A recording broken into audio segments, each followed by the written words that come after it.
रहे बरी सके से आना सो रहाना भैलुए चिरई तू चुगे जगदाना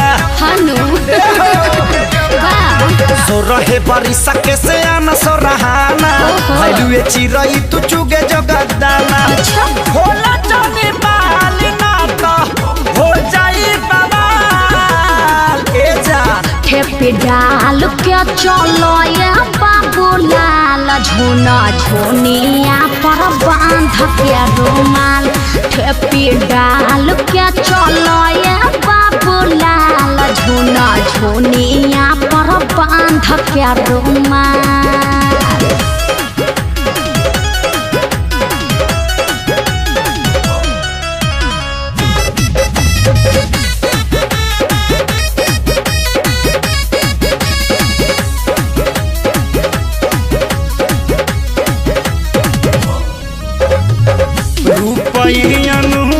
लागे जाड़ा के धूप हो छुई मुई लागो तारू कैसे रही चुप हो।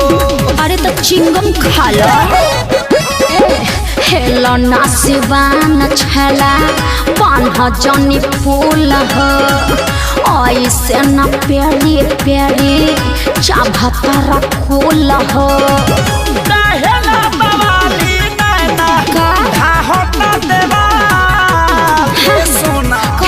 डाल के चलो ये बाबूलाल झोना झोनिया पर बांध के रुमाल ठेपी डाल के चलो ये बाबूलाल झोना झोनिया पर बांध के रुमाल।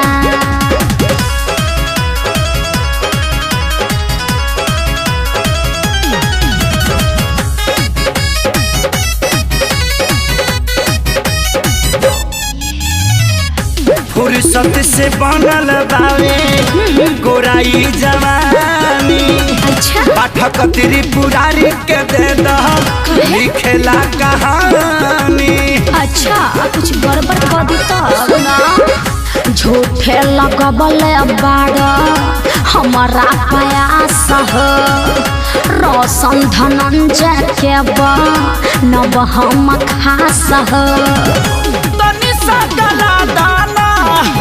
खेसरिया के दाल ए जानो ठेपी डाल के चलो ये बाबूलाल झोना झोनिया पर बांध के रुमाल ठेपी डाल के चलो ये बाबूलाल झोना झोनिया पर बांध के रुमाल।